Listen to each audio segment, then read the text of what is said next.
So for example, the first thing that comes to my mind is sort of the variation in the yield sign versus the, and I'm not a great artist, versus the stop sign, right? We understand that this means yield and this means stop, but it could very easily be the case that this means stop and this means yield, right?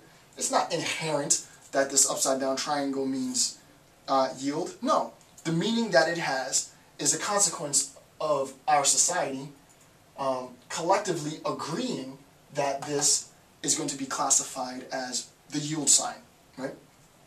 The fact that this stop sign has meaning as a symbol, as an icon of stopping, only has meaning insofar as we as a collective community have agreed on the meaning that this octagon, red octagon, means stop, right? This collective meaning is technically known as a shared meaning, right? This collective meaning is known as shared meaning, and the point of shared meaning is the attribution of, well, one of the points, there are many points. One of the points of shared meaning is the attribution of both value and meaning to symbols, or to forms, right? So we give a form its meaning and then elevate that form to the point of symbol. So we have form at the bottom, if you wanted to create a hierarchy, right? Form would be at the bottom, and above the form would be the symbol, right? So we have the form of an upside down triangle prior to shared meaning.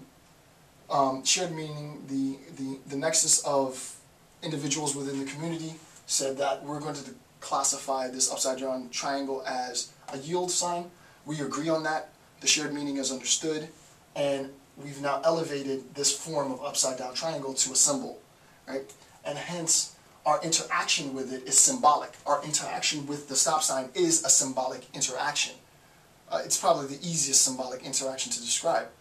I'm driving down, and it's symbolic insofar as you don't even need the word stop. I mean, the word stop is actually pointless. You can take off the word stop off of a stop sign, which is evident in the color red at the red light. The meaning is shared. So I see the red octagon, I see the red light, and I know that I stop. My ability, the influence on my action, is a consequence of my symbolic interaction with the sign itself, right? And not only to be technical, and part of this, and people don't know this, but part of symbolic interactionism actually was influenced by, and I might have said this, American pragmatism and John Dewey. Part of this interaction with objects, really in its sense, I'm not really essentially interacting with the object. What I'm interacting with is the shared meaning in a metaphorical sense, right? The object is there as a representation of the meaning, right? And this actually has a name. It's called the social object, right? The social object.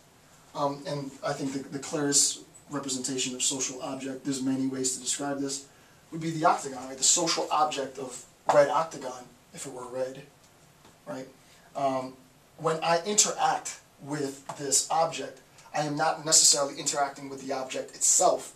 I'm interacting with the social implications and the shared meaning imbued, right? Imbued within the object, right? So that we all agree as a society that when you see the red sign, you stop. When you see the green light, you go. But this is not anything that is inherent, right? This is not something that must be the case and necessarily is the case. It's only contingently true. It's completely ad hoc. Red could mean go, green could mean stop. The way that it has its meaning is that we agree to this meaning socially.